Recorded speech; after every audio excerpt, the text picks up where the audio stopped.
Exercise 5.1 है और ये है आपका इंट्रोडक्शन ऑफ यूक्लिड्स ज्योमेट्री। तो बेटा यूक्लिड एक बहुत महान मैथमेटिशियन, उन्होंने बहुत सारी बातें कही जो आज भी हम यूज कर रहे हैं मैथमेटिक्स और विशेषकर ज्योमेट्री के अंदर। ठीक है, which of the following statement, अच्छा ये देखिए पहला क्वेश्चन ये है, बुक से क्या लिखना है यही दे देते हैं। ठीक है, ये कहता है which of the following statement are true and which are false, give reason for your answer. और आंसर का रीजन बताना है इसमें से। तो पहला कहता है ये only one line can pass through a single point, सही है गलत है? भाई एक सिंगल पॉइंट है, आप समझो बात को, ऐसा नहीं कि आप तुक्का मारो, आप एक सिंगल पॉइंट है, इसे कितने लाइन खींच सकते हो आप? इनफिनिट, हाँ बहुत सारी है ना, इनफिनिट लाइन बेटा। देखो ये की ना, यूं खींच दी, यूं खींच दी, यूं खींच दी, यूं खींच दी, यूं खींच, कितनी भी लाइनें खींच सकते हैं पॉइंट, आप खींच सकते हैं ना? Yes sir. तो यही तो बोल रहा है ये, only one line can pass through a single point, ये बात है फॉल्स। ठीक है, फॉल्स है बात। तो इसका ट्रू क्या होगा? There are infinite line, many lines, there are many lines can pass through a single point. ये क्लियर? Yes sir. बात समझ आ गई आपकी? Yes sir. बात बताओ, there are an infinite number of line which pass through two distinct point। ये तो दो distinct point है, दो पॉइंट हैं अलग अलग, इनसे सिर्फ ओनली और ओनली आप एक लाइन खींच सकते हो। ये दो पॉइंट हैं, उनसे आप ओनली और ओनली कितनी लाइन खींच सकते हो? ओनली सिंगल लाइन खींच सकते हो आप। ठीक है, ये तरह है, there are an infinite number of line, बहुत लाइन खींच सकते, इनफिनिट गलत है बात, ओनली वन लाइन खींच सकते हैं आप। ठीक है, which pass through two distinct point, distinct अलग अलग जो बिंदु है दो, उनसे कह रहा हूं infinite line number of line खींच सकते। ये कह रहा है, ये बात क्या कह रहा है? गलत कह रहा है, बिल्कुल सही। ये बात एक गलत कह रहा है, आप दो डिस्टिंक्ट पॉइंट से ओनली एंड ओनली जो है एक लाइन खींच सकते। बात खत्म। चलिए अगला चलते हैं, तीसरा वाला क्या बोल रहा है? A terminated line can be produced indefinitely on both the side। तो ठीक है, आप एक लाइन है, आपको पता ही है, इनको आप बोथ साइड बढ़ा सकते हैं, अनंत तक बता देना। मैंने पहले बताया था, वो रे को आप एक साइड बताते हैं, जो रे होती है, रे मींस किरण, रे मींस होते हैं, इसको एक साइड बढ़ा सकते हैं। लेकिन जो लाइन होती है तो अनंत, इधर मतलब कितने बढ़ा सकते हैं, इधर कितने बढ़ा सकते हैं। जो लाइन सेगमेंट होता है, रेखा खंड जिसे बोलते हैं हिंदी में, ये आप कहीं नहीं बढ़ा सकते हैं। इधर क्लियर? समझ लो चीजें। ठीक है, ये लाइन है, लाइन के दोनों तरफ होते हैं, ध्यान रखना। कभी कोई बोला लाइन खींचो तो लाइन के दोनों तरफ के खींचने हैं, ये जो लाइन सेगमेंट होता है, रेखा का टुकड़ा, उसमें नहीं होता है वो दोनों तरफ। इधर क्लियर? और हम जाते हैं इशू शेयर करते हैं।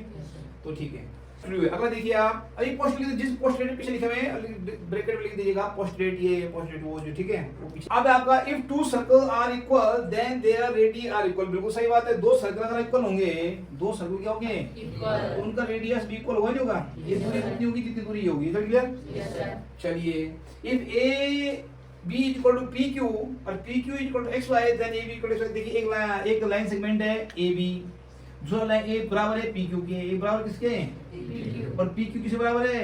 एक्स वाई के। ये लाइन थोड़ा सा सही लिखी जी, ये लाइन किसके बराबर है? एक्स वाई के, यानी ये है ए बी, ये क्या है? ए बी, ये क्या है?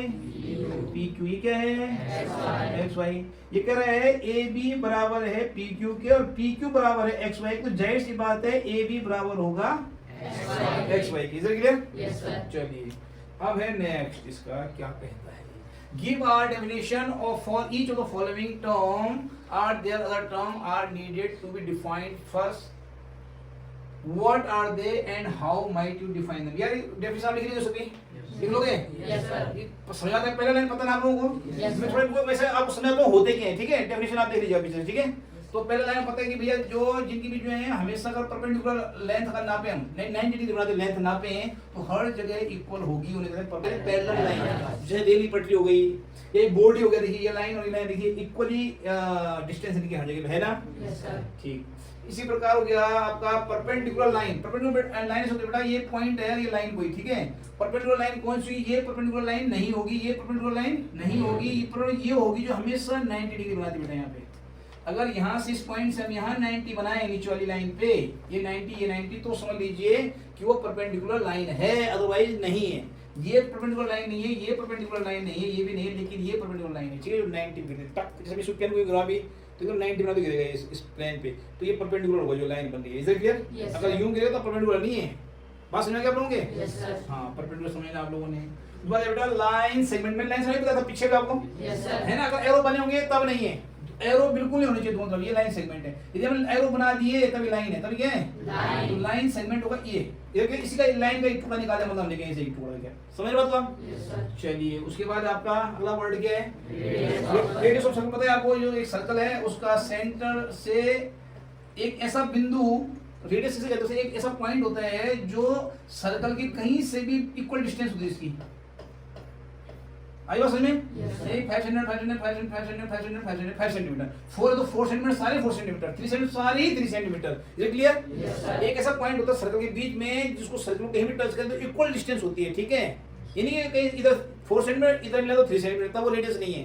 वो इधर से अगर इधर मिलाया 3 सेंटीमीटर, इधर भी 3 सेंटीमीटर, इधर भी कहीं भी आप मिलाएंगे 3 सेंटीमीटर होना चाहिए, तो समझिए रेडियस है। इधर क्लियर? चलिए रेडियस हो गया आपका। और आपका स्क्वायर जानते हैं आप लोग, है ना? 4 साइड इक्वल होती है इसकी। क्यों होती है इसकी? 4 साइड इक्वल होती है, कोनों पे 90 डिग्री बनता है, पता वो राइट एंगल से बोलते हैं। और इसके जो है हाइपोटेन्यूज भी इक्वल होते हैं, और हाइपोटेन्यूज जो बाइसेक्ट करते हैं दो बराबर भागों में बांटते हैं, यानी ये टुकड़ा इक्वल टू ये टुकड़ा, ये टुकड़ा इक्वल टू ये टुकड़ा, और इनके बीच में भी राइट एंगल बनता है। बीच में क्या बनते हैं इनके? ये भी 90 डिग्री, ये भी 90 डिग्री, ये भी 90 डिग्री, ये भी 90 degree. Is it clear?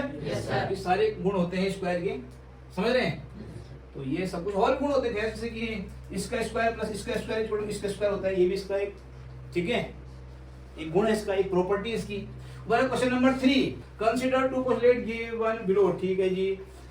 Given any two distinct point A and B, there exists a third point C which is in between A and B. बिल्कुल हो सकता है ऐसा भाई, A और B दो डिस्टिंक्ट पॉइंट हैं, A है B है, तो एक C भी हो सकता है कि बीच में नहीं हो सकता है, एकदम सेंटर में। तो यहाँ से सकते हैं दूर, और यहाँ से भी एक पॉइंट हो सकता है ना, एक पॉइंट C हो सकता है, हो सकता है नहीं हो सकता है? हो सकता है। तो इसको देख लीजिएगा, इसका आंसर आप पता कर दिया होगा, ठीक है ना? बात समझ आ गई?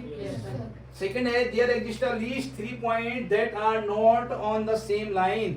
अब यहाँ पे सेम लाइन पे भी नहीं हो सकते। जी अब ये है, माना A है ये, और C हमने यहाँ पे ले लिया, तो ये सेम लाइन में नहीं है, ठीक है? एटलीस्ट 3 पॉइंट होते हैं जो कभी भी कम से कम 3 पॉइंट कभी एक सीध में होते हैं, ठीक है? 2 तो हमेशा सीध में होते हैं। अब तुम लोग सब 2 पॉइंट एक सीध में नहीं है, एक पॉइंट ये है, उसने हमें सीध में रखूंगा कुछ हो जाए, एक नहीं रखा उसने, अबे यार तूने तो सीध रख दिया। दूसरा चालाक था, उसने खींचा, उसने कहा बेटा मैं यहाँ रखूंगा, तब भी सीध में गिले। ये बोला मैं चल यहाँ पे मैं यहाँ क्यों, अच्छा सीध में होंगे, उन्हें सीध में होंगे, तो 2 तो सीध में होंगे, लेकिन तीसरा कई बार हम ऐसे पॉइंट ले सकते हैं जो सीध में। अब बोला तुम A B को मिला ले बेटा, C को मिला ले, तीनों सीध में आ सकते।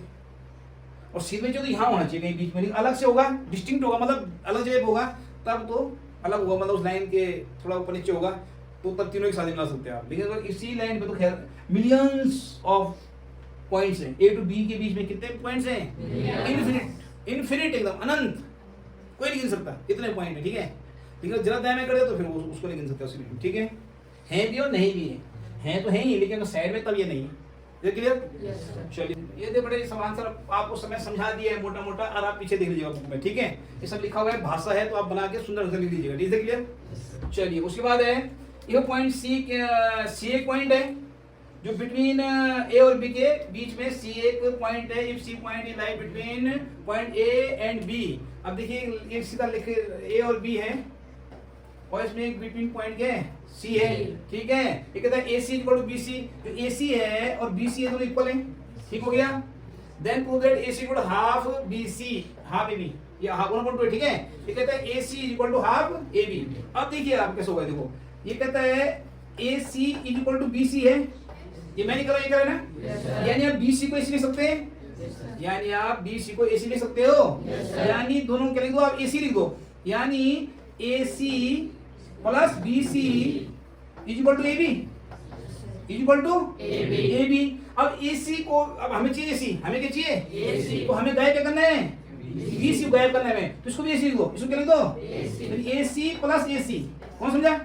क्योंकि दोनों बराबर है ना, तो BC को हम क्या कह सकते हैं? AC कह सकते हैं हम। तो ये होगा 2AC, क्या हो गया? 2AC equal to AB equal to AB, 2AC equal to AB, और AC इक्वल टू जाएगा AB upon 2, AB upon 2, AC equal to AB upon 2, हो गया? 1/2 हो गया? नहीं खत्म? देखिए अब मैं बताऊं आपको क्वेश्चन नंबर 5, और ये करें इन क्वेश्चन 4। ये कह रहा है if a point C lies between 2 point A और B such that A equal BC, यानी ये कहना चाह रहा है कि भैया एक पॉइंट A और B हैं, फिर बीच में एक C है और एक मिड पॉइंट है, हमने C हमें मिड पॉइंट B सिद्ध किया था। ठीक हो गया।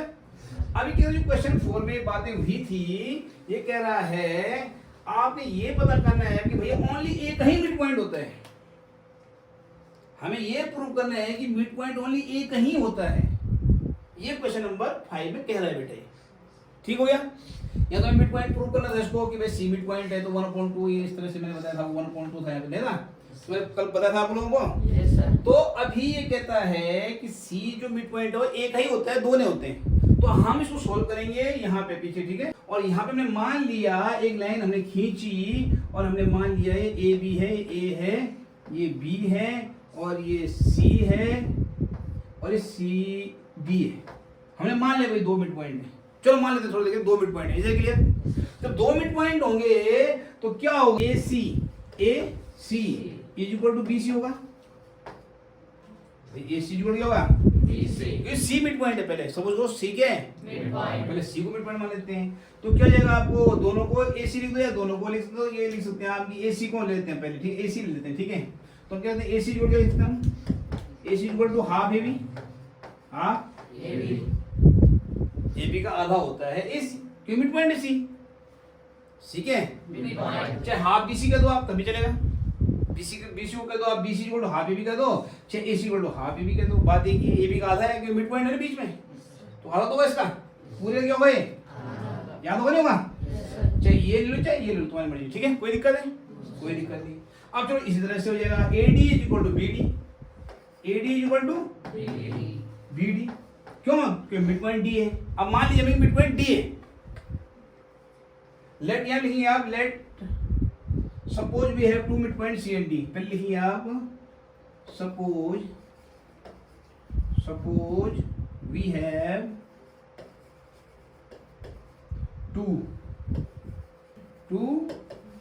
Mid point, suppose we have two mid point C and बस समझ आ गई। तब पहली कंडीशन तो ये हो गई, फर्स्ट कंडीशन लिखेंगे यहाँ पे,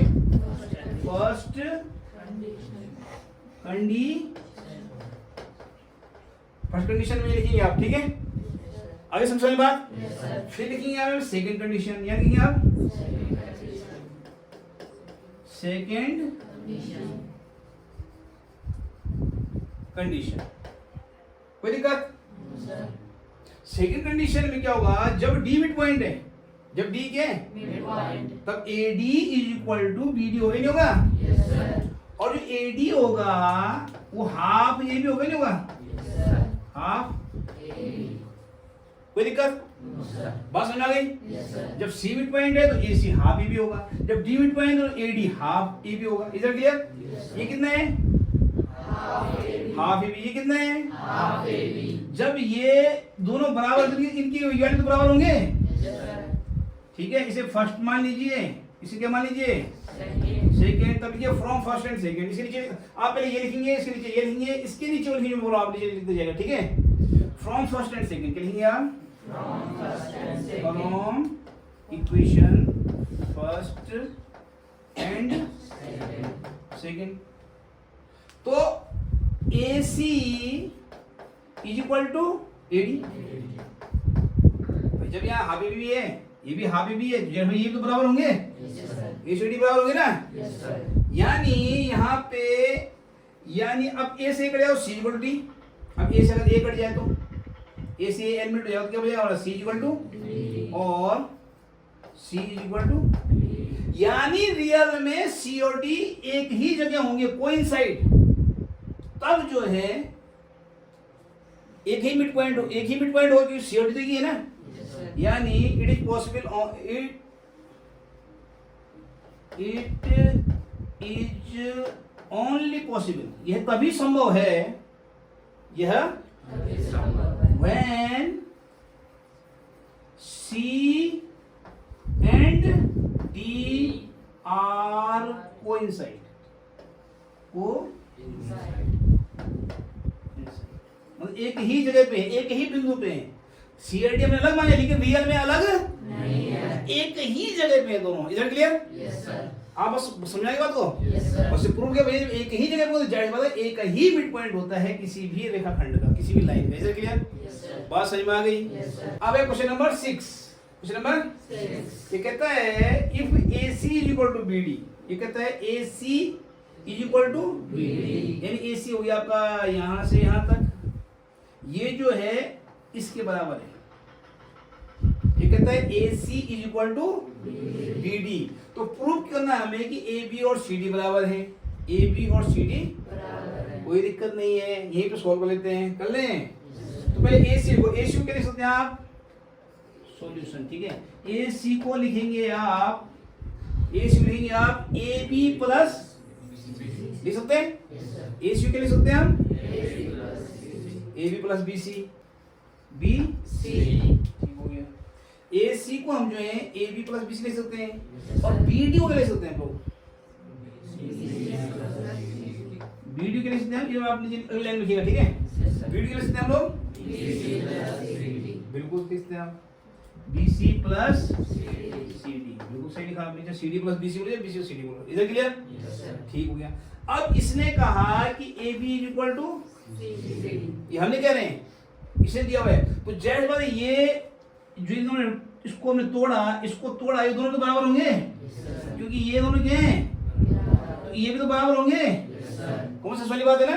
AC और ये दिया हुआ है, देखो यहाँ पे दिया, ये दोनों प्रूव करना है, ये भी प्रूव करना है, ये भी करना है, ये दिया हुआ है यहाँ पे AC इक्वल टू, जब AC और BD बराबर तो ये भी तो बराबर होंगे, लिख दो बराबर होंगे, लिख दो, तो लिख दीजिए आप AB plus BC is equal to BC plus CD।